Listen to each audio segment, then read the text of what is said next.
Good evening. Nice to see you all. Welcome to our Adams Speaker Series. I'm Kurt Graham. I'm the president of the Adams Presidential Center, and it's just a great privilege and pleasure to have you all here. Grateful to be here and have such a great crowd. We had about more than 200 RSVPs for the live event here, and we have another at least 150 or so, I think, online. So we've got a pretty good crowd joining us tonight for what we hope will be a very great program. I'll introduce our distinguished panel here in just a moment, but I wanted to express a few thank yous as we get going. I first and foremost, of course, want to thank Quincy Public Schools for their support. The Quincy High School events and IT team have been instrumental in making this auditorium come to life for us. And student volunteers from both Quincy High and Quincy North High, or North Quincy High, sorry, are here as ushers and also going to help with the Q&A section a little bit later in the program. So we appreciate them very much being here and participating with us. We also want to give a shout out to our friends at the Adams National Park. That's Marianne Peaks and her team. They brought some artifacts over from Abigail and Louisa Catherine. Hopefully you got to see some of those on the way in. Very thoughtful and added a lot to tonight's program.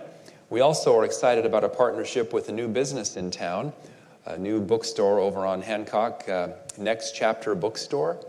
And if you didn't buy a signed copy of the book that we're discussing tonight on the way in, you can certainly buy it on the way out.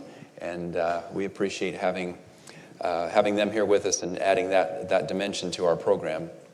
I want to recognize some of our distinguished guests. Mayor Koch is here with his wife. We appreciate all that he does to support all things Adams. We have some of our board members here with us. General Dunford, I believe, is on his way. Yeah, he'll probably get here. He'll get here. Anyway, Joe Dunford and his wife Ellen is here. Joe is the chairman of our board and a very busy man, and we appreciate that he's going to be here with us tonight. We have a couple of other board members, Ed Cohane and his wife, Rob Waldron, and his family as well. I hope I'm not missing anybody else. We might have a couple of other board members tuning in from afar, but we appreciate all of that. Just a housekeeping note, as we get the program going, you maybe were given a card or a pen or a pencil on the way in. If you have a question for our panel, feel free to write that down. We have, as I mentioned, volunteers who will be going up and down the aisles periodically and hand that in, and they'll get those to me, and we'll get as many of your questions to our panel as we can. Should be a very interesting time. And I also want to, before I forget, I'm supposed to do this at the end, but if I don't do it now, I know it won't happen.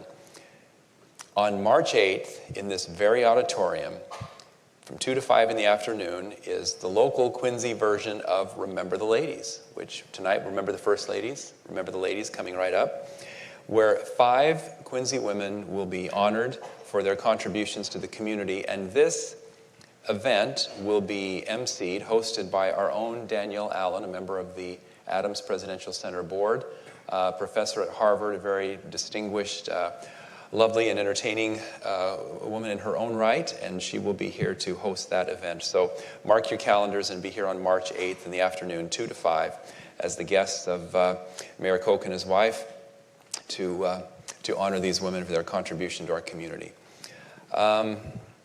So before I bring out the panel, I just want to say, it's a great privilege to be here at the Adams Presidential Center. I get to be up here in the front, and it maybe looks like I do a lot of things and make all this stuff happen. There is one reason why a lot of things get done at the Adams Presidential Center, and why programs like this come off so seamlessly, and her name is Kathy O'Brien. And I greatly appreciate all that she does, continues to do. I also wanted to mention a couple of part-time staff that we have, Kathy Folan and Sabrina Adorno, who you may have met on the way in, but they're also here tonight helping with the logistics.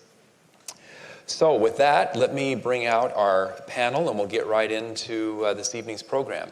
First, I'd like to introduce Nancy Keegan-Smith, who is the retired director of the Presidential Materials Division at the National Archives and Records Administration. Nancy?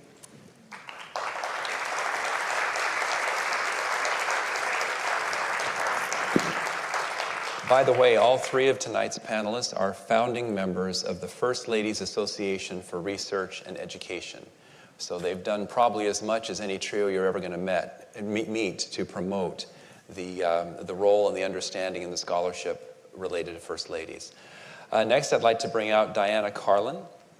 Diana is a professor emerita of communications at St. Louis University. She also taught, and I believe still teaches from time to time, at the University of Kansas in Lawrence. She teaches classes on the First Lady, and again, is a founding member of FLAIR. And finally, last but certainly not least, Anita McBride.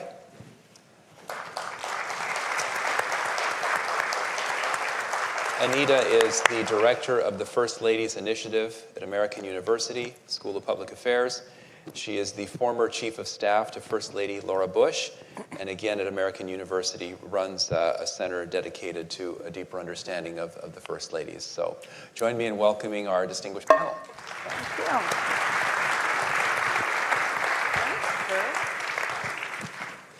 Well, thank you all very much for being here. Thank you. This is a great opportunity for us to have you here, and this is a great topic and something that we feel very strongly about here in Quincy. We feel like this community produced two of the finest First Ladies that we've had, so Exactly. we think like this is an important place to start. Let me start with kind of how you got into this business, how you got into doing this. And I have kind of a two-part question here and I'll let you each have a shot at this. There's all kinds of books that have been written, different biographies of some of the First Ladies. We have memoirs from many of them. They show up in chapters at different times. So there's a lot of information out there on First Ladies. So what was it that possessed you to write this book, which our audience is going to buy on the way out? I'm really, really happy to have. And by the way, all the copies out there are signed, if I didn't mention. So, they go up in value over time. So I'm curious as to why you wanted to write this book, and then I'm just curious about why you three wanted to write this book. And there's an interesting, to me, you're a very fascinating team, and I want to tell you, historians usually work alone. It's very rare to see a co-authored book like this. I mean, there are anthologies where people contribute a chapter, but in terms of sitting down and writing a product together. So in Nancy, we have a career archivist. In Diana, we have a university professor, scholar there. And in Anita, we have an accomplished administrator and executive who was very close to this role, obviously, in her work. So the three of you come from completely different walks of life. And I'm just curious as to, who had the idea? Who made the call? How did that come together? How did it happen? Well, as you said, I have taught courses on First Ladies for over 30 years at multiple universities now, and I never had a textbook.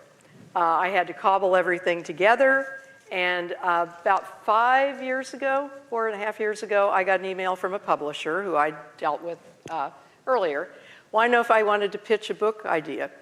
And I had pitched this to them, something on First Ladies, because there are more courses and units of courses being taught, and everybody's frustrated because there wasn't a textbook. So I suggested it. They loved the idea, and they came back and said, we want to offer you a contract. I said, well, there's one condition. It would take me 10 years to do what I want to do by myself, and so I need a couple co-authors, and I explained who Nancy and Anita were, and they said, yeah, they're really qualified to do that. Yes, they are.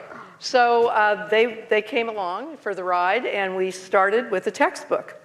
And it came out a year and a half ago in August of 2023. Right. And then the editor was so enthralled and said, why didn't we learn any of this? In fact, that's a common response we get, is why didn't we learn this in school about these women? And so she said, when you finish this, would you be willing to do a second version of the book for the public? And that is Remember the First Ladies. So 2 books, 2 different colors, 2 different titles. And the great thing about it was once we took all the pedagogical things out, we had about 50 or 60 extra pages that we could write, so we were able to really fill in a lot of things. But that's really how it happened. It started as a textbook. And this has just been wildly successful because I think people are hungry to learn about these women. Yeah, it definitely fills a void. And you talked about being unusual for 3 of us. I've done a lot of co-authored books. Nancy and I have co-authored book chapters together. Anita's done co-authoring. But 3 of us hadn't worked together. And The publisher was a little nervous. Yeah. The most they'd ever had were 2 authors, and they said often before the book was finished, they were not talking to one another.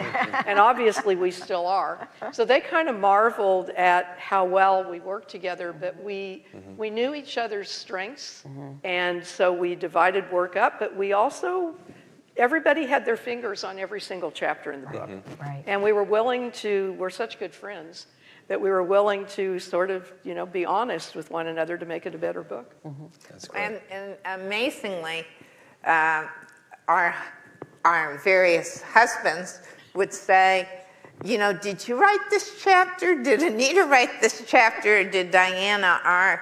The way we wrote, although the 2 of them definitely say I'm more flowery than they are, but except for the flowery part, our voice and the points we want to make were right on. And it is hard in the book to tell who has written what part of the book. Yeah, that's what I was getting at. That's a very that's a strength. I mean, that's very unique to be able to write with unified voice. Anita, let's talk for just a second about the role of the First Lady in the sense that it's not constitutional. Right. It's largely ceremonial, something obviously we're going to get into that evolved. So what do you say to critics who say, well, the First Ladies, I mean, they're really just an appendage, to the executive. I mean, it's really not what is it about the role that merits study? Well, what an extraordinary platform, right? To not have any statutory authority. You get to pick and choose what you want to do. Each person that comes in to this position gets to redefine that position. And when the president is sworn in, and that 35-word oath, and there's not one word about the First Lady, but it's an automatic, powerful platform for them. And I think the important point to make to your question, Kurt, is how could, we talk a lot about inclusive history in our country. How could we not include the stories of these women from our founding, what they endured, what they sacrificed, how they contributed to the life of the nation. And so this book, and I just want to make one comment about what Diana and Nancy said, what a privilege it was for me to be part of this team. I was very daunted by the prospect of writing a book and could not have done it alone. They were much more skilled and experienced. I had the opportunity to work with 3 First Ladies and 3 administrations. I saw the position up close and personal, had a front row seat to history.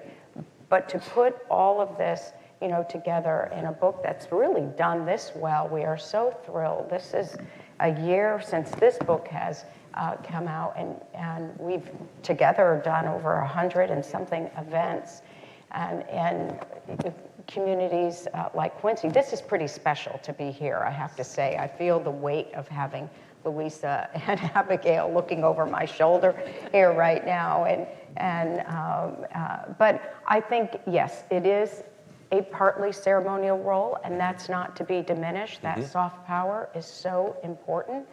And George Washington knew that from the beginning. His was a 2-person role in this new nation, a new form of leadership, and he knew he needed a partner in the ceremonial, the head of state role.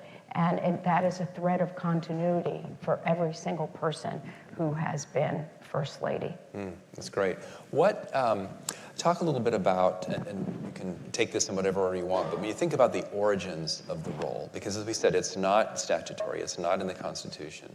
It sort of gets invented, and it gets invented by some of the early, by Martha, by Abigail, by Dolly. Obviously, Jefferson's wife had died before he became president, so there was no First Lady for that third president. But talk a little bit about some of the precedents, some of the ways that the role gets established. Well, Martha obviously started it, and as Anita said, George Washington realized that he could not do this alone because he was both the head of state and the head of government.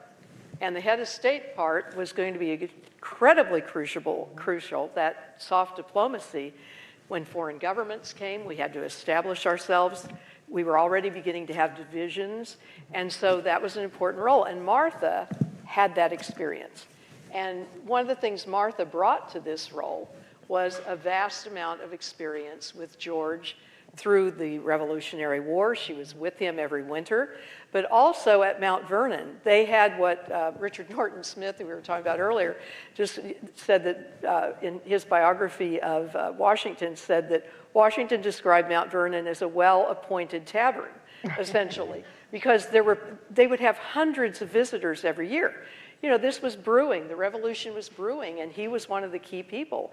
And so people were there, and she was used to that hostess role and to the importance of listening and getting people together. So when she arrived about a month after he was inaugurated on the New Jersey shore, went over to New York, our first capital, with him, they already had a list of assignments for her, because even his cabinet knew that he couldn't be dealing with all of these head of state issues. So it's been a two-person job from the beginning. And what Martha established was the importance of that soft power, the importance of the diplomacy. She was at every dinner he hosted. She had receptions on Friday nights that they called levees, that anybody could come to because they were a republic. There was not a monarchy.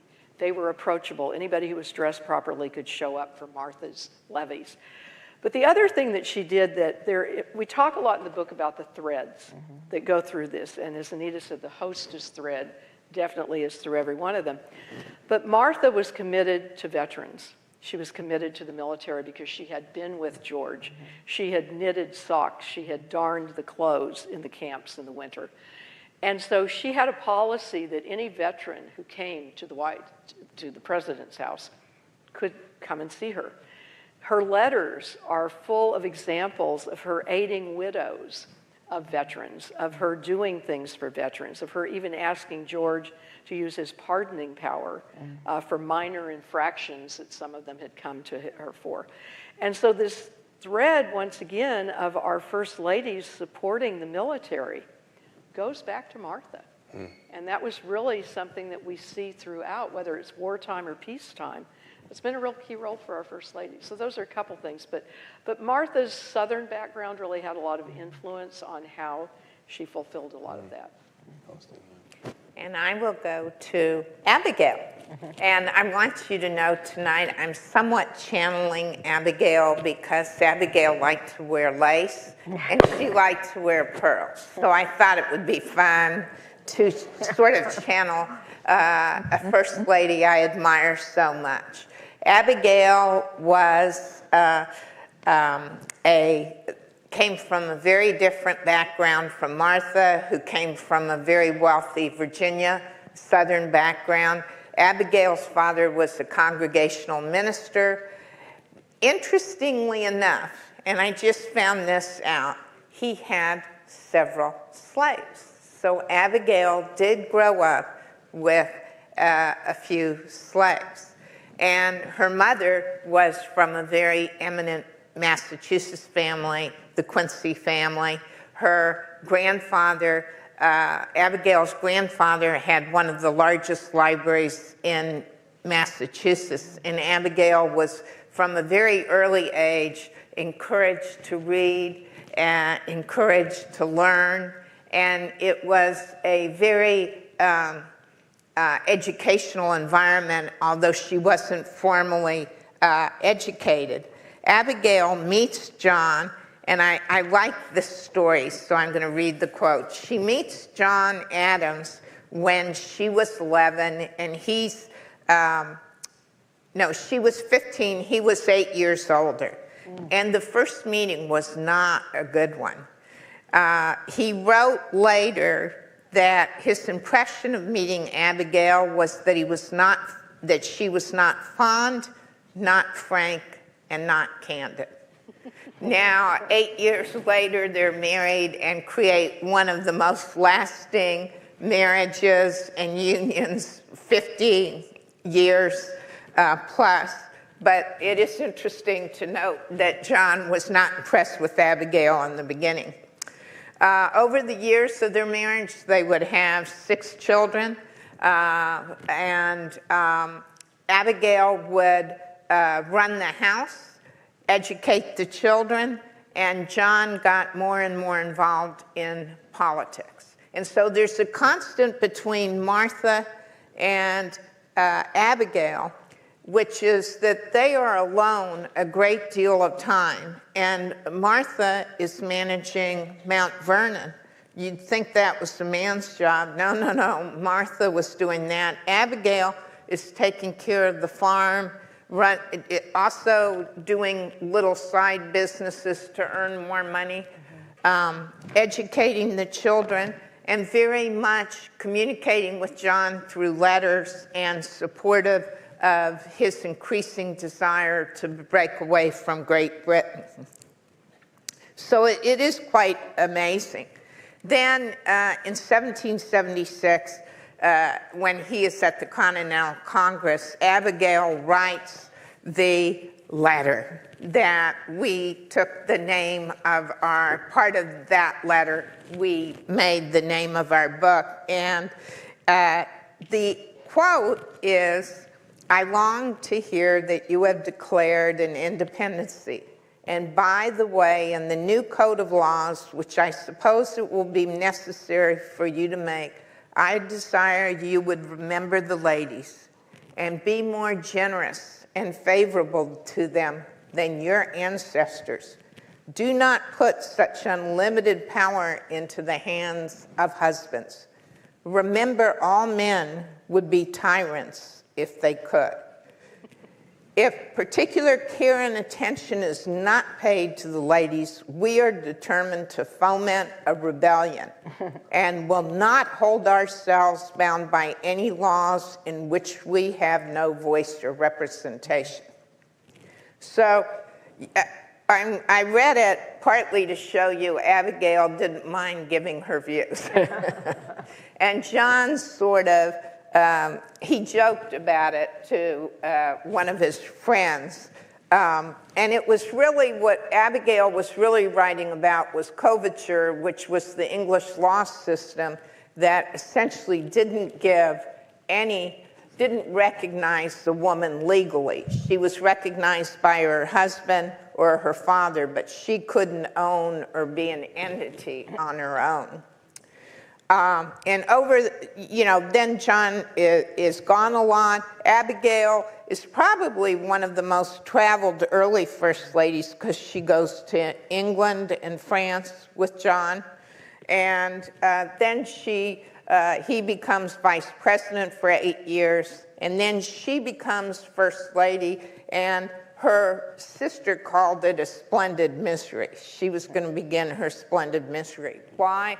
Because Abigail was very outspoken, and she writes to John that she's fearful that she's going to have to hold her tongue and that people are going to criticize them. And also remember that during George Washington's term, factionalism had started, and now you have the Federalists who believe in more centralized power and the Democratic Republicans who believe in a more agrarian society, and the French system, and the Federalists believe in the British system. And John was elected president in 1767, and he is the only Federalist president that has ever been elected. And Abigail was very much his partner, his political partner, and a great demonstration and documentation, which is precious for this nation, is that they wrote these letters, because she was only with John half of the time of First Lady. The other half, she was either sick or taking care of her sick daughter. And he would call her Portia. They would each call each other their dearest friend. And those letters document so much of the early founding of our nation and are right next door at the Massachusetts Historical Society and online for people to read. So they are wonderful documentation. Abigail was the key political advisor to John. She advised on everything. She advised on patronage.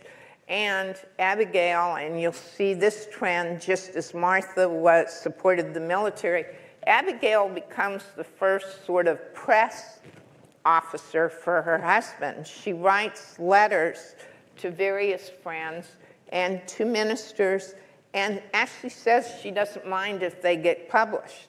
And they're very defending John's policies and talking about how awful the Democratic Republicans are. The one thing that Abigail probably did not give John good advice on are the Alien and Sedition Acts, which made it very easy to deport aliens and immigrants, and also they were aimed at the Democratic Republicans, and they made it easy to arrest anyone who was critical of a Federalist policy. Those were passed in a series of 4 acts, and Thomas Jefferson, who was the Democratic Republican at this time, you just elected, the top 2 votes got president and vice president. They weren't necessarily the same party, was so upset with those acts, he left and went back to Monticello. So, but Abigail did so many good things, and I won't move on because I know we have, and we'll come back, I'm sure. We will for sure come back. Did you want to say anything more about the, like Dolly Madison, for example, and her role? Sure, I'll add a few words about Dolly Madison. For as outspoken, of course, and sometimes criticized as Abigail was, Dolly was the unifier, right? Her superpower was a bipartisan entertaining that really went unmatched for decades after her. And she had the opportunity, of course, to serve as a de facto First Lady for Thomas Jefferson, our 3rd president, because he was widowed and his daughter was with him for a short time living in the White House, but then went back home to Virginia. So, you know, Dolly had this opportunity over a long stretch to be the social hostess at the White House, and was, you know, well known for her wonderful parties, for the rum punch that she served to everyone that made everybody happy, for working the room and gathering, you know, valuable pieces of information that were very helpful, of course, to her husband, and gathering information from his critics too, which was really helpful. And, you know, she also was a very colorful personality. You know, she'd grown up as a Quaker, but when she married James Madison, she was disowned by the Quaker faith, and that was just fine with her, because that repressed sort of way that she had to dress and act was now thrown off, and her form of dress in the White House was one to be noticed. She always had the most colorful clothes, the lowest cut, which was scandalous for the other women in the room, and for the men probably too. You know, a big plume on her head so that everybody in the room could see where she was. And she was just beloved. And I think for President Madison, although he appreciated, of course, her skills, her social skills, and her entertaining skills, it was her political astuteness that he really valued most. Mm. Interesting. You know, it occurs to me as I hear you talking about these first ladies, you know, when we think of presidential history, I mean, there can be no doubt that John Adams has lived then and now largely in the shadow of George Washington. I mean, that's just the reality. But is it not also true that I feel that Martha and some of the others have lived in the shadow of Abigail? That when you think about who really sets, and I'm not saying that Mrs. Washington didn't have a lot to do with what happened, what came after, but it just seems to me that when you ask most Americans who are some of the early first ladies, everybody knows Abigail Adams. What is it about her that made her impact so great then and now, and left that indelibly etched in our memories? We've talked about that, because as Nancy said, she was only with him for 2 years of the 4. And she didn't do as much as Martha really did in 8 years, because she basically was with Martha by her side through all of those levees, and went with her to visit other women. And so there was an exchange of letters. She basically asked Martha for advice, and she did everything from on the hostess perspective. But where she was different, and where I think she gets the notoriety, is that letter. Yeah. That is what everyone knows her for, and it was in 1776. It wasn't when she was First Lady. Plus her outspokenness, her activity. She was called Mrs. President Adams. We didn't use the term First Lady. It really didn't gain cachet till the end of the 19th century. Martha was Lady Washington. She was Mrs. Adams, and her detractors called her Mrs. President Adams. And that's part of why she was very active, especially for a woman. And I think those things really had a lot to do with it. And the letters. She left that trove of letters, and Martha and George, Martha burned every letter between the two of them. So we don't have that letter history between the two of them about what was going on. And she was very circumspect. There's a book about 4 inches thick of Martha's letters, and many of them are during the White House years. But they were not talking about the politics. They weren't talking about her opinion of people. They were pretty much very socially oriented. But Abigail left that other type. I didn't realize. And if I could just say one other thing about Abigail, which is very important, is she was an abolitionist.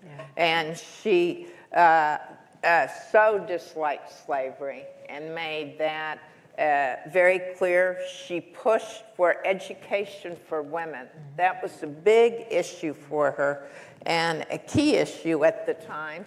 And I think in Abigail's, why people so think of Abigail is she was far ahead of her times.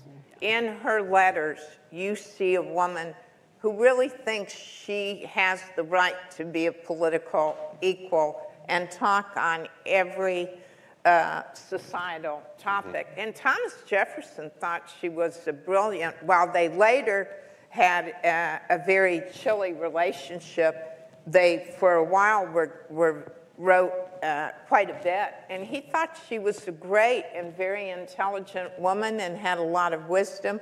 I think that is part of it. I think that people also in the earlier ones think of Dolly. Dolly was very popular. Right.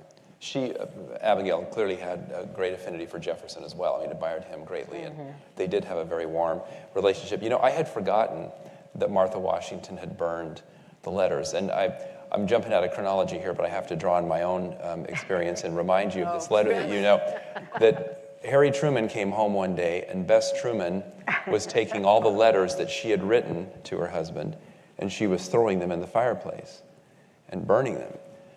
And Harry came in and he said, "What are you doing?" He said, "Well, I'm burning these letters." And he said, "Think of history." And she said, "I am." And that is, in fact, a true story. That's a very true story. Because their grandson found a little cache of letters that Bess had overlooked and proceeded, of course, like all good grandchildren would, to publish them. But nevertheless, yeah, that we don't have nearly as much from her as we would, and the same with George and Martha. I'd forgotten that. You know, another reason I think Abigail stands out is their marriage. I mean, I think those letters, those truly love letters, their whole lives, and their letters were even at times a little racy. I mean, they had a very healthy relationship, and they weren't afraid to even sort of talk about that in their letters. But that would be true of Dolly and James. Yeah. They had a union of the mind, and he writes her very racy things too. I think what part of it is with George and Martha, they weren't committed to paper. Right. Yeah. The way James and Dolly and Abigail and John were. Yeah, even though they were apart, I mean, we have no idea how much they wrote to one another. Right. There are 3 letters that survived, and they fell behind a drawer in a desk. And it's been what, just within the last 30, 40 years, when they were doing renovations of that desk, that those letters were discovered. And one of them was the letter he wrote to her when he had accepted the commission to head the Continental Army. And it was basically an apology, saying, "I'm now going to be away from you, I'm going to be away from our home, but I have to do this for the country." And then there were just a couple other letters, you know, and one of them he asked her to join him in Cambridge, where in 1775, December, where the troops were gathering and he was beginning to form the army. And she did. She went from her safe little home So that was some insight into their devotion to one another, too. But unfortunately, we don't know what they ever said to one another in those letters. Kurt, I'm going to actually add one thing, that a letter that does exist, although we don't have it here in the United States, it's in France, that Martha Washington had written a letter to the Marquis de Lafayette detailing in very specific detail the funeral of George Washington. She had written to him and sent the letter to France, and this was on a trip that I had with Mrs. Bush when she was First Lady, and we went to the home, Chateau de la Grange, the home of the Marquis de Lafayette, which interestingly enough, he had collected seeds from every tree of every state in the Union that he had visited on his last visit to the United States. And they were all planted at this home outside of Paris. Is remarkable. But backing up to this letter of Martha Washington that she had written all about the funeral and had included in the letter a lock of George Washington's hair. And so it exists at Chateau de la Grange. Mrs. Bush and I look at it, we said, we shouldn't be touching this. This is like this most precious, artifact of our nation's first president. And when we got back to Washington, Mrs. Bush had called the Librarian of Congress and said, I think you need to find funds to digitize some of the letters and things that were at this at the home in Paris. But it was really remarkable to see her handwriting, and she didn't have great spelling. No, bad spelling. Very bad spelling. In fact, she would often dictate the letters she wanted to write, have someone write them with the correct spelling, then she would copy them into her own hand. Interesting. And I think it is a little bit misleading to, I think all three marriages were really, really close.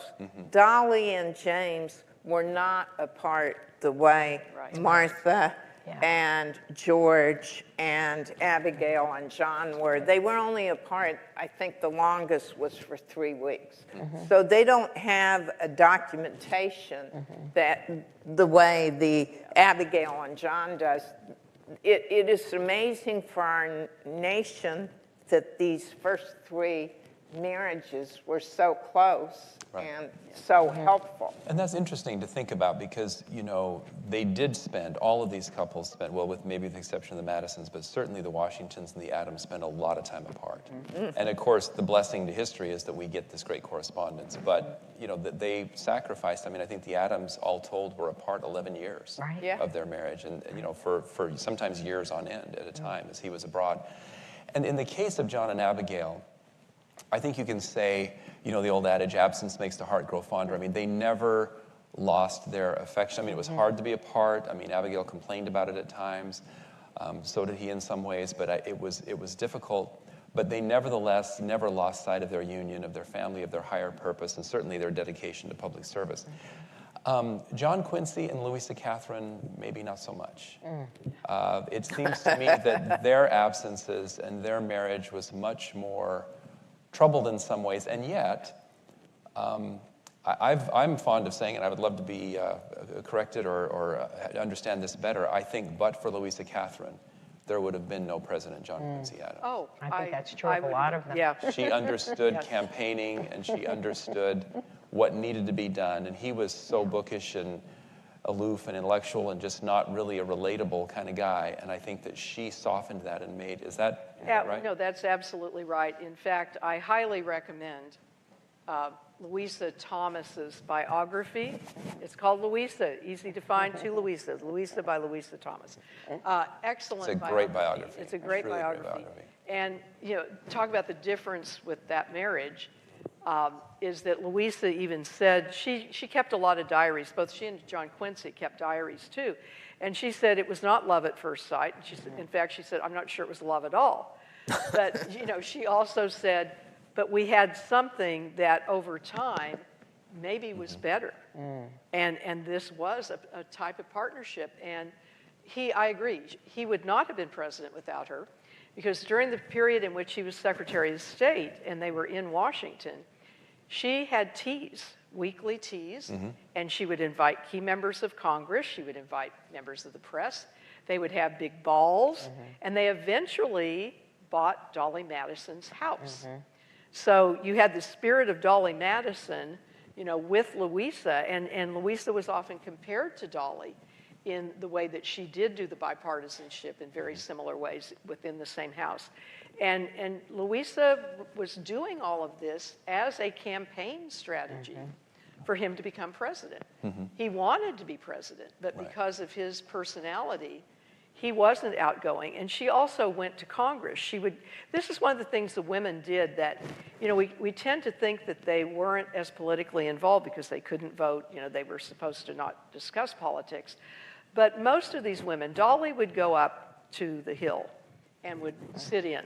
In fact, after Madison died and she moved back to Washington, they had a seat for her in the House of Representatives, an honorary member seat.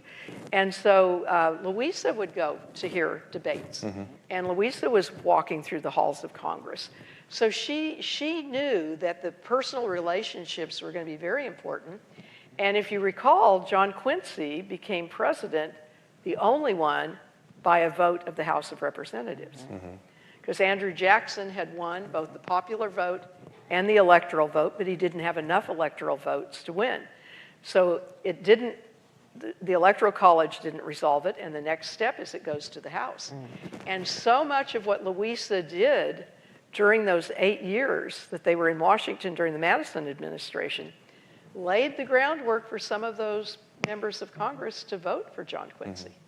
Yeah. And so I do think, you know, she was really key. First lobbyist? Yeah, Yeah, exactly. Yeah, she really was. Yeah. And first campaigner. Yeah, First campaigner, absolutely. yeah. You know, I think it's interesting too, you know, she wrote some different pieces that have survived, and one of them, her memoir, she starts late in life, and you get the sense that she's kind of in and out of a cycle of depression at times. But she writes her memoir. Now, get a load of this zippy title. I mean, you want to pick this up and read it this weekend. Adventures of a Nobody.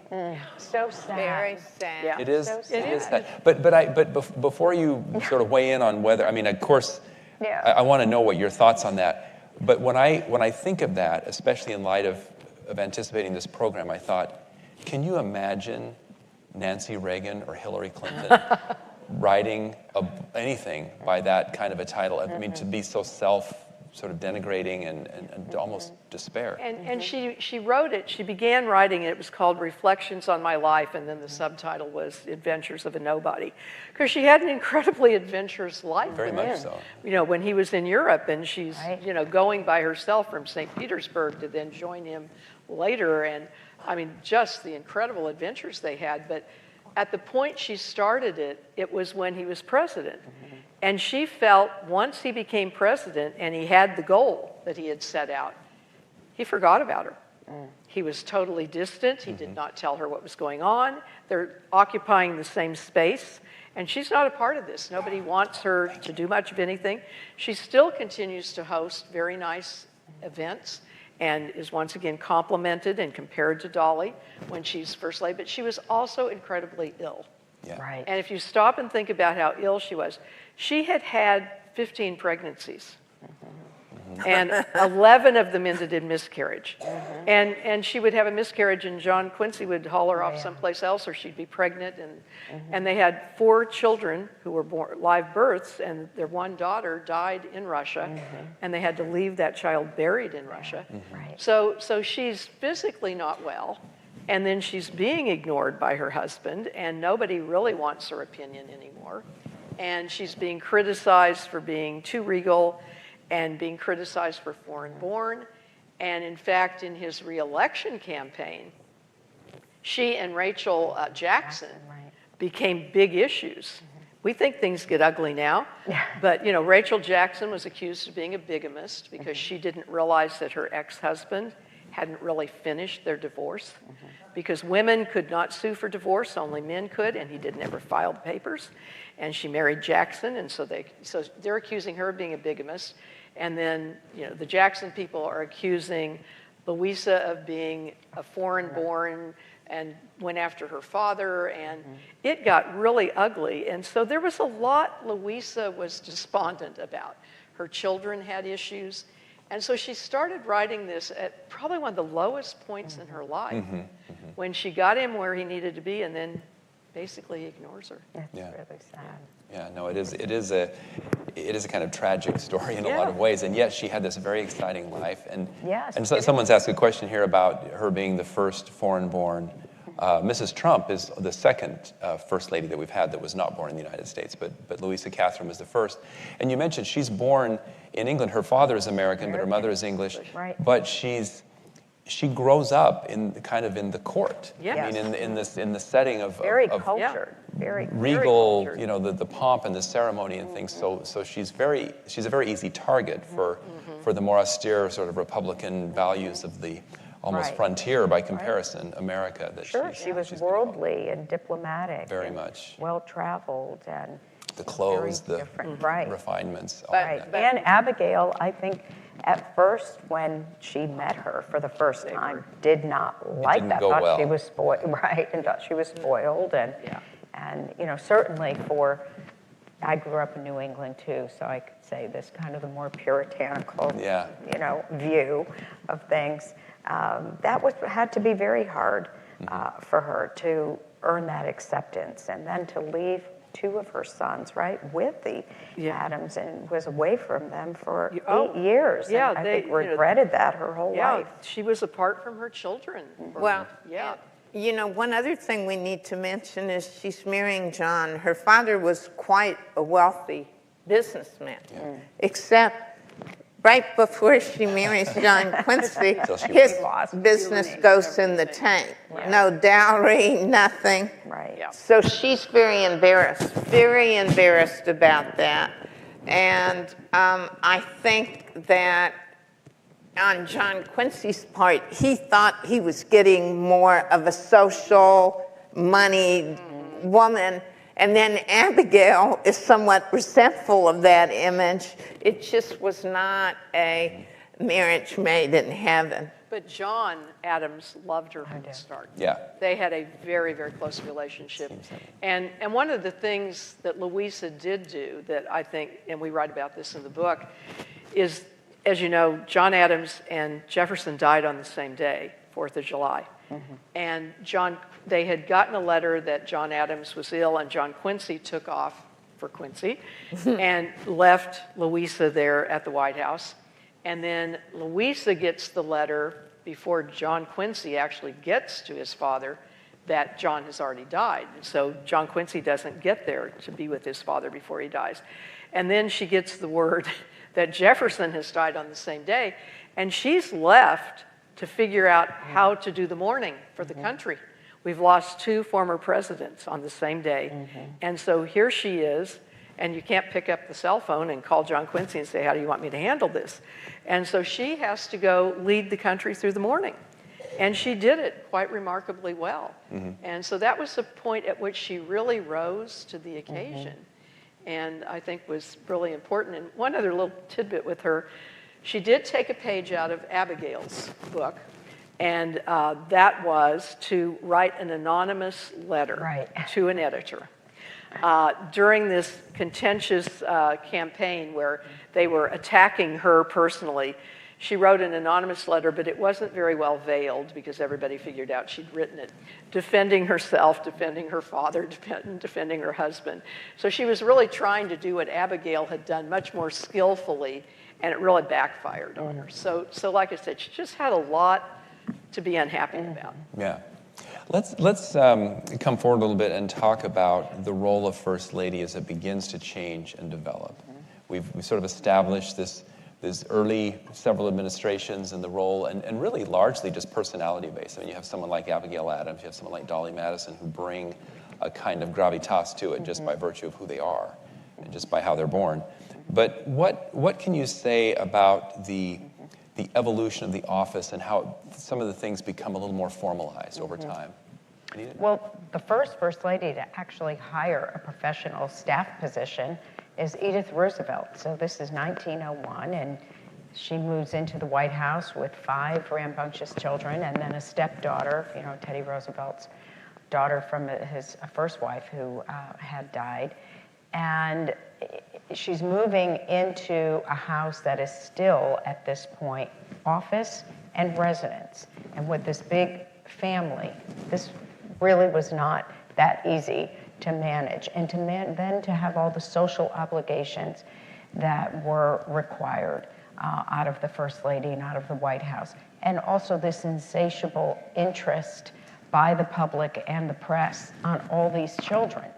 And so she had to manage this, and she prevailed upon her husband to have the first federally paid position in the First Lady's, for the First Lady, and it was a social secretary who could manage the social obligations, but also help to feed some of the information to the press. So that's a turning point in the First Lady. There was not really an office of the First Lady.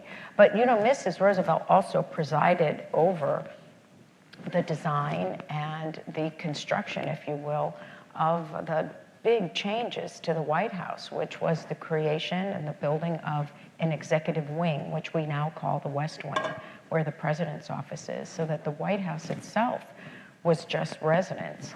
And so that's a turning point, obviously, in history. And then coming further along, Mrs. Johnson was sort of the first to hire a professional press secretary to her office, a professional journalist, into the position. Of course, she was quite active, and Nancy, of course, will talk a lot about Lady Bird, I'm sure, tonight. But that was, again, a further professionalization of the office. But the big change and the structure that we still have now that governs Office of First Lady did not happen until 1978 under Rosalind Carter. This is the first established a budget for the Office of the First Lady. To this day, the positions in a First Lady's office are considered staff of the President assigned to the First Lady because the First Lady is not the elected official. But that structure that Mrs. Carter put in place that we still use now, the first projects and policy director, a precursor to a chief of staff. She also had an issue that the President handed to her, the Mental Health Commission. But it really starts to change the way we view the First Lady's office. And she also was the first Lady to put her office in the East Wing, which is where the First Lady's office is today. That wing of the White House was built during World War II and the FDR administration as the staff was growing. A White House staff was growing. So the First Lady, Mrs. Carter, put her office in the East Wing to be with her staff, rather than previous First Ladies really worked out of their dressing rooms in the residence. And many First Ladies didn't have staff. Lou Hoover had three staff that she paid for personally out of her pocket. So that's an inflection point in the Office of First Lady, the professionalization of the staff. And of course, it's sort of ballooned over time. It's pretty small right now, and Mrs. Trump doesn't have a very large staff and has said, publicly that she won't have a large staff. But that was definitely one point of change. And then on the evolution of the role, you start with Lou Henry Hoover doing the first radio public address. You have Eleanor Roosevelt, who just breaks the whole model and becomes the activist First Lady. Right. And it's hard for me to tell you what projects Eleanor focused on because it was everything. It was race. It was promoting national youth administration programs. It was human rights. It was rights for women. It was being Roosevelt's eyes and ears. It was supporting the military. It was going on military trips. And she does the first woman's press conference. Roosevelt didn't really want Eleanor to be that active in the beginning, okay? And she had, after she found out he had an affair, they had crafted lives, and Eleanor had crafted a very independent life in New York politics and in teaching. And she didn't want to give all of this up. And she told her friend that while she was happy when Roosevelt got elected, it was one of the unhappiest times in her life. So, but she is allowed to give a press conference 3 days later. And she's told by Roosevelt's aide, you know, don't talk about anything other than domestic things and going on. And of course, Eleanor, that's like a red towel in front of a bull. You know, Eleanor sits down. She has a press conference with all women press reporters because they couldn't get employed that much in Washington. And she immediately begins talking on substantive issues. And that was sort of the blossoming of Eleanor. She does her My Day column. She does everything. And I think that FDR developed a feeling that he would let the missus do all these liberal things, and if people complained, he would say, well, I can't control the missus. You know, so she gave him some plausible deniability. Then you flash forward to Mrs. Kennedy, who focused on White House restoration, much against John Kennedy and the Kennedy men's staff. They did not want her to do that because they felt it only showed her luxurious background. And when she got the Emmy for her White House tour, then they became quite appreciative of her efforts.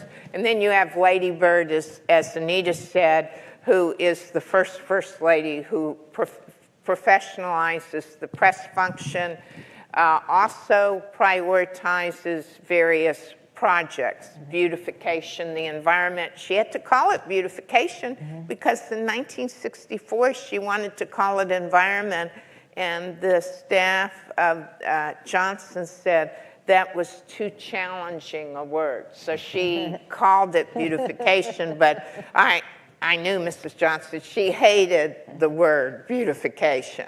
I mean, she didn't hate beautification, it wasn't what she was doing.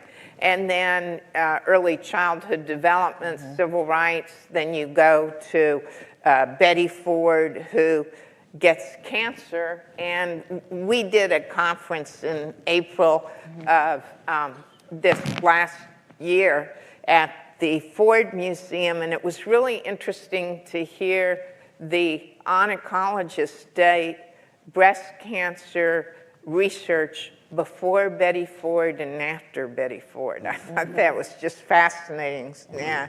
She made such a change in breast cancer treatment, ERA, then Rosalynn, who decides she will be head of the Mental Health Commission when Jimmy's elected. And then she goes home, and this is Rosalynn telling the story, and she tells the press she's going to be head of the Mental Health Commission.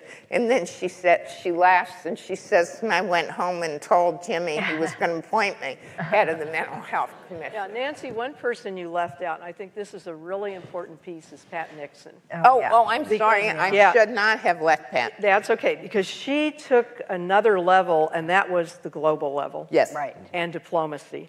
People don't realize this, but to this day, she is the only First Lady who ever spoke before foreign parliaments, 2 of them, representing her husband's administration. Had not been done before, had not been done after. She went to, 70-some countries? 81. 81. And until Hillary Clinton, no one else had ever done that. And she went as an emissary for her husband. When there was this major earthquake in Peru, at the time, we had horrible relations with Peru, just hardly any communication. And there was this devastating earthquake, and we were going to send aid down, and she asked if she could take it. So she goes down, and in our book, we have a photo of her in her high heels in her business suit, climbing over rubble with the First Lady of Peru kind of following behind her.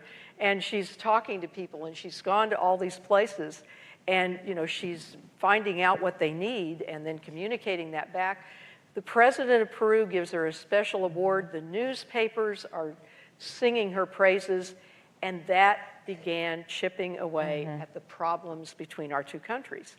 And so, this was a diplomacy going by themselves, not accompanying their husbands, but literally being a solo, independent spokesperson for their husband's administration. All of these examples sort of point to something that the audience is anticipating a little bit and asking, looking at, for example, there's an interest among the crowd here about women's rights and sort of the role and the evolution of that. And, one person in the audience says that women's rights throughout history have generally tended to gain, and yet now this person observes they seem to be in a downward trend. And what do you think about that in terms of how the first ladies? I mean, one person points out that in 1775 were women even allowed to speak in public. I mean, so we've had think about how far some things have come, and yet how you think about the role that Abigail played, and yet think about the guff that Mrs. Carter took for attending cabinet meetings, or that Hillary took for trying to do health care. I mean, those it was just seen as like too much. Almost 200 years after Abigail was doing a lot of those. That's actually one of the threads of our book, is looking at the evolution and the status of women over the course of history while these first ladies are serving in their role, going from not having any rights at all to slowly gaining rights and a voice in the public square and becoming political actors of their own, like Hillary Clinton running for office. But again, and it was 133 years from our founding until women had even the right to vote. I'm sure you want to add to what a... That's a really interesting observation, because one of the things they say about first ladies is that they're mirrors of their times, but they also are leaders of their times. And some first ladies have been both, and some have been one or the other. And what you've seen, especially with women's rights, is that they tended to mirror more. And if they tried to get out of, where most people thought they should be, they were often criticized, as Abigail was. And so they had to figure out how to do a lot of this subtly. And Nancy mentioned that Lou Hoover was the first to give a radio address. She was the first lady. We're talking, in the 1929, to actually give a speech, a public speech. And the first women who started giving speeches in the 1830s, they threatened to burn the buildings down because it was an unnatural act, and the congregational ministers put out what they called a papal bull condemning public speaking for women, that it was an unnatural act, women should not tell men what to do, and that St. Paul told you to be quiet.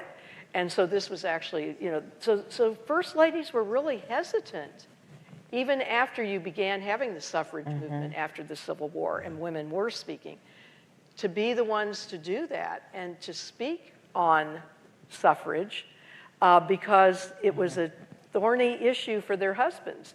And they were savvy enough to know that they shouldn't do it. So, Julia Grant, for example, was a good friend of Susan B. Anthony's, and Susan B. Anthony was at the White House with her occasionally, but she would not come out and support what Susan B. Anthony was doing because it would have hurt her husband. So they often had their hands tied.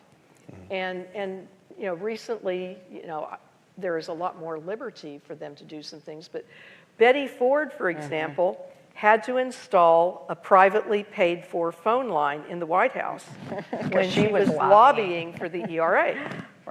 Because there were protesters across the street complaining that she was using taxpayer dollars to call state legislators, because the legislators have to approve.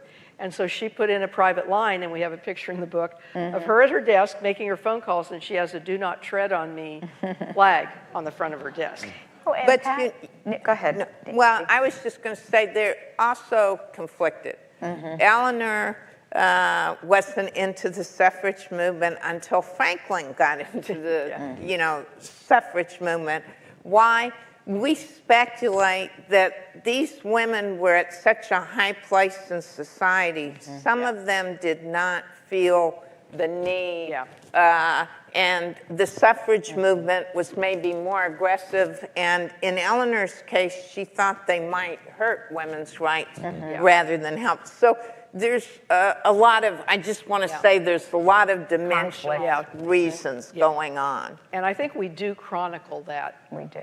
Pretty well. I think we also we do chronicle in the book too, how difficult it was for some of these women, particularly in the modern era and the second wave of feminism. This was certainly the case for Pat Nixon, who was never really accepted by the women's movement at all.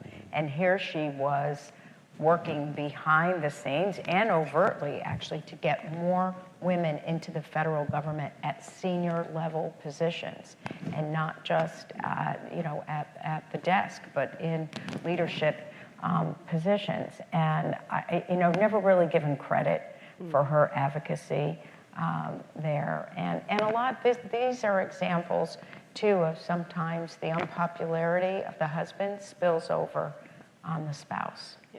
Well, and when we were talking, and we've done lots of programs, but things come up. When Diana was talking about Louisa and how John Quincy, when he became president, with Louisa's help, froze Louisa out. It's not totally dissimilar. Pat Nixon campaigned totally for Richard Nixon, killed herself. Every campaign. And then she becomes First Lady, and increasingly Nixon's staff, Haldeman and Ehrlichman, cut her out, shut her out. She comes back from one of the wonderful trips Diana's talking about. She gets a great report. And their instinct instead is to give her less, not give her more. So I saw, when you were talking about it, it just sounded a little, and it's a good comparison. Pat Nixon, while she did so much, I mean, for her coming from a poor family to have to leave the presidency with Richard Nixon resigning and her having so much integrity must have broken her heart. So I saw the tragedy somewhat similar. No, that is an interesting comparison. So just a couple more audience questions here. I think this is an interesting one, and maybe this is for you, Anita. Can you speak to the relationships between first ladies and second spouses? What is that relationship between what we would call the first and second lady? Yes. It's never easy because it's a very difficult position for the second lady to not overshadow or overstep her bounds with the first lady.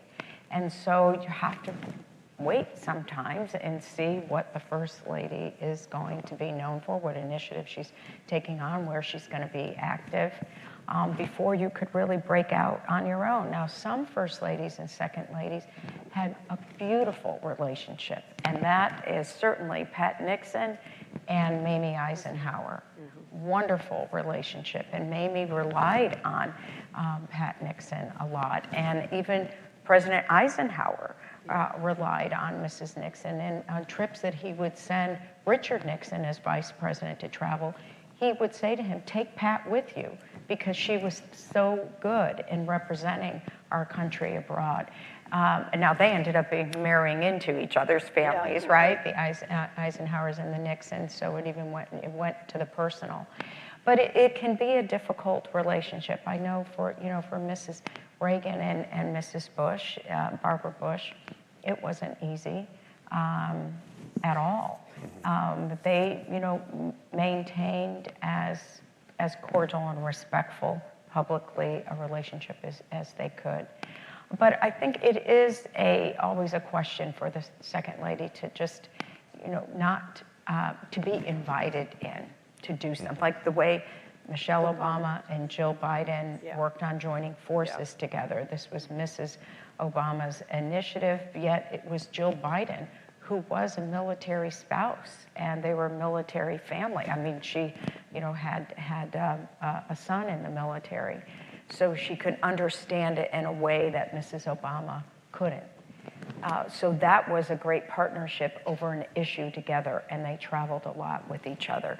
But you really have to take the lead from the First Lady. It works out better that way, I can just say. Well, and I would give one more example. I think that the public's perception of the relationship between Jackie Kennedy and Lady Bird Johnson is not correct.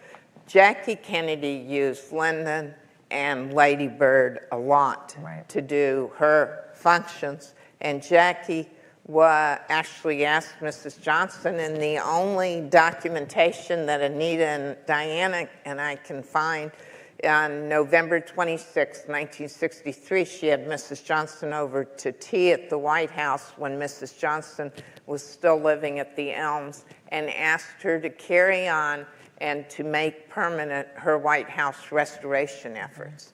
And Mrs. Johnson told me in an interview I did with her, she said, "Nancy, I was so scared of that area. That was not my expertise. I would rather deal with businessmen or communications specialists or whatever." But she said, dealing with Henry DuPont and knowing the art, I was really scared, but she did it. She did it very successfully, and President Johnson made the Committee for the Preservation of the White House a permanent thing. Then Mrs. Jackie writes Mrs. Johnson letters that are just effusive. So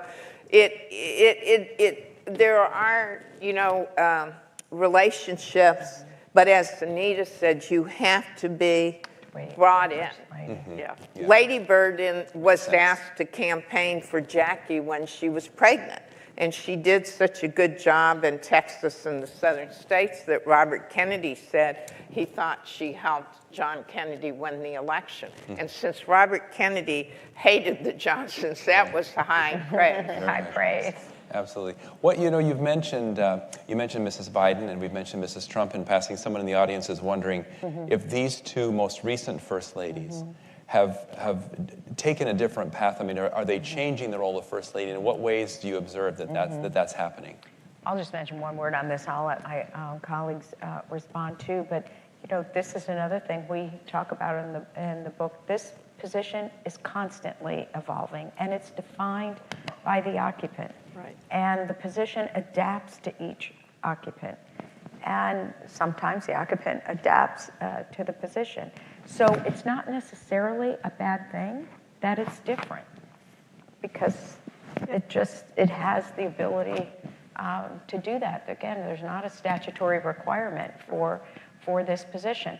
Are some of the norms and traditions that we've gotten used to were disrupted in the last couple of inaugurations and transitions. I mean, the visits up in the White House between an outgoing First Lady and an incoming First Lady, I think as Americans we need to see that kind of embrace of each other, particularly when a campaign has been very contentious and has been very divisive. And I hope we get back to that. But again, I think we have to give everybody the grace to do the job in the way that they feel is right for them and is authentic to them. Yeah, one of the other points we make in the book is that the First Lady brings her own life experiences to the position, and they all have had very different life stories. And so some of them are far more comfortable doing certain things than others are. Like Jackie did not like to give speeches. So what Lady Bird gave, 100 and some speeches on Jackie's behalf when Lady Bird was second lady. You won't see that happen very often, but she also had young children, and that's where she wanted to give her attention. So, I agree with Anita. They have the flexibility to interpret this role any way they want, and their own backgrounds are part of the way that they begin developing what their issues are, what they're comfortable with, what they aren't comfortable with. And I think that's important. If there was a big change with the two recent First Ladies, it would be Jill Biden having a paid job outside the White House. I mean, that was a major Pushed shift. the position forward, too. Moved it. And we were getting a lot of questions during the campaign when there was a potential for a first gentleman of, will it be any different? And basically what we all said was, no, they will draw on their own experiences. They will be there mainly to support the president in what the president considers important. But I think what Jill Biden did by working was will make it easier to have a first gentleman. Because I think most people will expect a first gentleman to have a job. And if you look at women governors, I'm from a state on our third woman governor right now. And we've certainly had two who went ahead and kept working and did what they wanted to do, and nobody expected a lot. So I think people will probably expect a first gentleman to work. And Doug Hemhoff worked as second gentleman. And so I think she helped pave the way for that. But that was a huge transition. And if you want to talk about being a mirror of our times, that was reflective of, all of us sitting here and probably most of you sitting out there, of where you have domestic responsibilities at your home and you have a professional career. And Jill Biden showed you can do both of those as First Lady. Well, and I do want to say on Melania, she's very interesting because in the first term, she actually did come out, one of the few first ladies I can think of, and disagreed in public with her husband. He says not to wear masks for COVID. She goes on PBS, I think. She did a public service announcement. And says, please wear masks. And social distance. And social distance. And she, during the Stormy Daniels situation, Rudy Giuliani says that he's met with her and she's very supportive of the president. She has her office come out the next day and says she has not met with Rudy Giuliani. Right. So, I'm just giving you a few examples, right, exactly. And the other thing is, there was some similarity, and I know this will shock people, between Michelle Obama and Melania Trump, because Michelle Obama was thinking of not coming up till Sasha and Malia finished their school year, and she finally decided she would come up. Melania decided she would stay until Barron finished it. So, there's a book out by the Bush Institute which says, it's on all first ladies, not just U.S. first ladies, but the title is Roll Without a Rule Book. Roll Without a Rule Book. And I think that is so true. Sums up your question. There have been a couple questions, and I think this is interesting from the audience, about different first ladies, and especially in times of crisis. You think about, this one is about President Wilson, and of course he has a stroke. He's in pretty bad shape and not really, it was different than it is now in terms of the media being aware. Sure. But was Mrs. Wilson the first woman president? I think you could say that. I think so. It was an extraordinary overreach of power, without a doubt. Yeah. And there is a book I highly recommend, I think we all do, by Rebecca Roberts, called Untold Power. It came out about 2 years ago on Edith Wilson. And what it shows is even when they were courting, she was overstepping. He was writing these passionate love letters to her, and she's responding with, what can you tell me about this tariff act or something? And so he was sending documents to her. Classified documents to her when they were courting, so she would know what was going on. She decoded the messages during World War I. That's who he trusted to do it. And there were complaints about her overreach from the very beginning. And so when she did this, it had just been kind of part of what the relationship was. But you think about it, 17 months. The vice president saw President Wilson one time, and the cabinet didn't see him at all for 17 months. You just cannot imagine that happening in today's day. There was no 25th Amendment. 25th Amendment. Yeah. Right. She was cited in part of the argument. Part of the reason, Exactly. part of the reason to need the amendment. Anita, I wanted to ask you something about a program I did a few years ago with some chefs and stewards from the White House, and their experience. And people who talk about their opportunity to serve the first family, they get really emotional even about it. I mean, it's a big deal in their mind and their life to be able to say that they've served these families.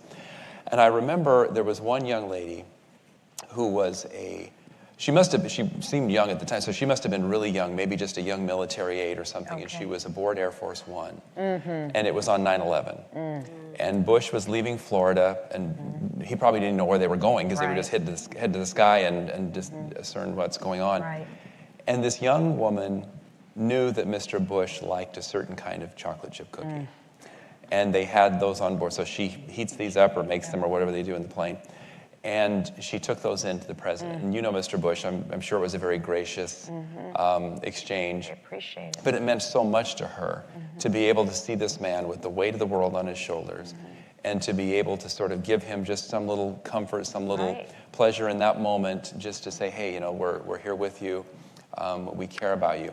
And it made me think, we've seen the footage. I know where Mr. Bush was. I know what he was doing. Where was Mrs. Bush on 9/11, and how did she respond to that kind of tragedy for the nation? Well, on that morning, Mrs. Bush was doing something she was really nervous about going to do, and this was to do a congressional briefing on early childhood education on a summit that she had just held in the previous summer, the summer of 2001, on early childhood cognitive development. It was all part of what the message of the day was supposed to be for 9/11. The president was out in Sarasota, Florida to talk about No Child Left Behind and education. Mrs. Bush was going to be on the Hill doing a briefing on education and her role in education reform. And this is really how the White House works every day. You try and be on the same page and the same message that is coordinated, certainly amongst the principals.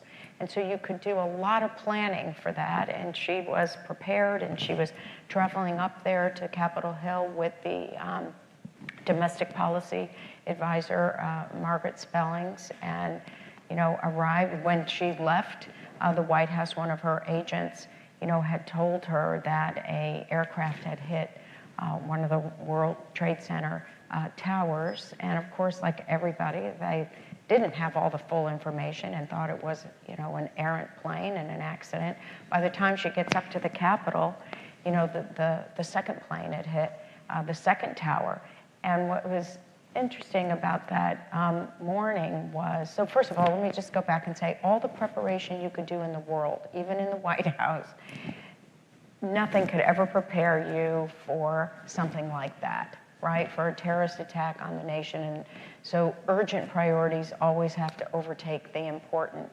So Mrs. Bush was being hosted by the senator from Massachusetts, Ted Kennedy. He was chair of the Education Committee. He's the one who invited Mrs. Bush to come up and give this congressional testimony. So obviously the hearing was postponed. There was an impromptu press availability in the Senate hearing room with Senator Kennedy, with Mrs. Bush, and with the ranking member of the committee, Senator Judd Gregg of New Hampshire. And she was asked a question by one of the members of the press from USA Today. Mrs. Bush, what do we say to the families and children in the country? And no one, again, she just drew from her own deep inner reserves and said, to tell them they're safe and to turn off the television. And, she waited for President Bush to speak first before she went out there to say anything, and he did an impromptu, press availability at the school in Sarasota before he was sent to 3 different Air Force bases, around the country. But, their lives, of course, transformed immediately, like our nation did, and went from, being an education and domestic-focused president and First Lady to being wartime President and First Lady. And I think, what's interesting, you mentioned how the military steward made those cookies for the president, just to give one little ounce of comfort to him. For Mrs. Bush, she says in her memoir, she needed to hear the sound of her mother's voice to feel some comfort. And when she got to an undisclosed location where she was evacuated to, and once she had talked to the president and had reached her daughters through the Secret Service. They were now in college. She called her mother, and that was her moment of comfort. But, you know, again, everything just changed immediately. And I was working in the White House then. I was in management and administration, so the operations end of the White House. And, you know, I had worked in the White House twice before. And when you work there, you feel safe. You're working in the most secure building in the world. How could anything happen to you there? But when you're told by Secret Service agents who have drawn their weapons to take off your shoes and run for your life, you do what you're told.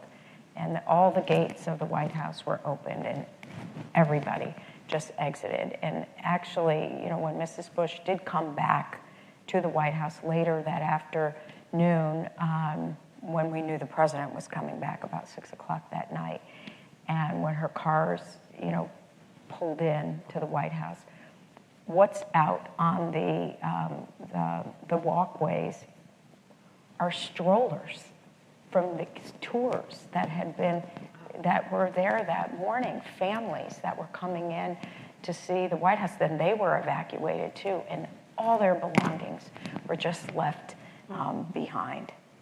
Some of the biggest number of clicks or hits or whatever on the National Archives page was when they released the photos of the Bushes and the Cheneys in the Situation Room, all four of them. Right.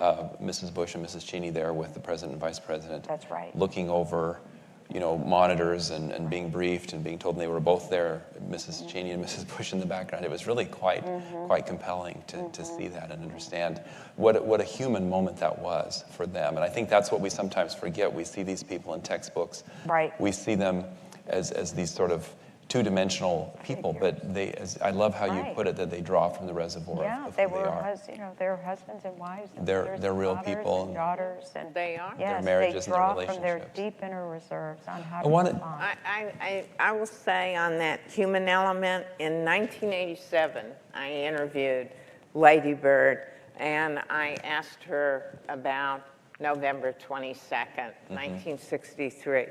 Okay, that is so many years later, and she starts talking and a tear goes down her eye. So it goes to what we're all saying. These are real people. It's not just in some textbook. You know, they lived through it, and and it changed her agenda just as 9/11 changed Laura Bush's agenda. One last question for each of you. If you've studied all of the First Ladies from the beginning to the end, to where we are today, if you had to go back in time and say, which one of these individuals do you think has not gotten her due? Who do you think has been the most overlooked?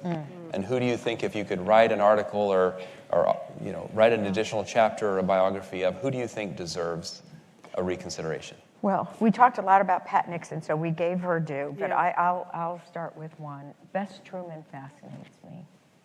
Bess Truman is overlooked and underappreciated. We've mentioned how she was, you know, certainly a great confidant to her husband, too. There probably wasn't a decision that Harry Truman made without her advice. And she had the family connections in the background that really helped to propel him in politics. She worked as a member of his staff in the Senate when he was senator from Missouri. She knew how things worked. She made relationships with other Senate spouses. And those relationships really came to bear when she became First Lady. And one of the most remarkable stories about her, of course, we all know the White House went through a major renovation during the Truman presidency. For 3.5 years, the Trumans had to move out and lived in Blair House because the White House was deemed uninhabitable and had to be completely rebuilt. And there were several proposals that were put in front of the Trumans and then ultimately had to be put in front of the Congress because the Congress had to fund it. And the least expensive of the proposals was to tear the whole building down and rebuild. The most expensive was to protect, maintain the facade, what we know of the north, the south, side of the White House. what we are emotionally connected to as Americans, and dig deep underneath and rebuild from way underground. Very expensive proposition. Well, the Congress, of course, what do you think they wanted to do? They wanted to tear the building down and restart and go the cheapest route.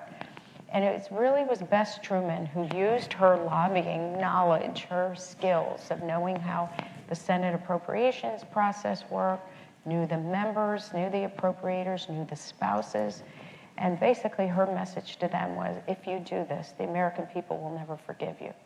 So when you see the pictures of the White House, you think of Bess Truman and what she did to protect our beautiful, wonderful White House. We know what Jackie Kennedy did, of course, the historic preservation and the structure and the legacy that she put in place to have a private funding arm for the maintenance of the White House, to keep it museum quality. That's the White House Historical Association, because Jackie Kennedy knew there would never be enough government money to maintain the White House in the way that it should, and she was right. And we give Mrs. Kennedy her due, but Bess Truman really underreported what she did to protect it. I'll go with a 19th century First Lady, Sarah Polk. Yep. How many of you know anything about Sarah Polk or even had heard her name before? No. Powerful First Lady. Probably one of the most powerful First Ladies we had, outside of probably Edith Wilson. She and Louisa had a lot in common, in that they both took Dolly Madison as a kind of a role model for using social graces and bipartisanship. But this is another one where the background made a difference. She grew up in a political family. She was educated far better than any woman in the early 19th century. She went to a boarding school. She was from Tennessee, went to North Carolina for what essentially was a boarding school that would have been more like associate degree type work. She'd been tutored her whole life. Her parents were friends of Andrew Jackson's. So that connection helped her husband considerably. And when she met her husband, James Polk, those political connections were very important for him. And when he was elected to Congress, he was very distraught in this first part of his term because she was still back in Tennessee and he needed her with him. And she then got to know the women. It was like what Bess Truman did, use those connections. He eventually became Speaker of the House, and part of the reason he did was that she took the Dolly approach. Dolly mentored her in how to do bipartisanship because he was one of the leaders of his party. And so when he became president, she was doing a lot of the same types of things as Dolly Madison, but she wrote his speeches. She got up every day and read multiple newspapers and would summarize the newspapers for him. She pretty much controlled his calendar. If cabinet members wanted access, they pretty much had to go through her to get it. She decided his schedule, and she traveled with him outside of Washington and outside of DC, which was pretty much unheard of at the time. So a very, very powerful First Lady, but she did it behind the scenes. And she would always, just as Dolly had done, she would have these social events, and she'd test out some of his ideas. And they were pretty much hers also. And she would say, well, Mr. Polk thinks. And she was going to float something to some of these folks and then tell him kind of how it went. But when she left, she was very highly praised. And it was because she knew, once again, how to stay in her lane. And she was another one who didn't think women needed the right to vote.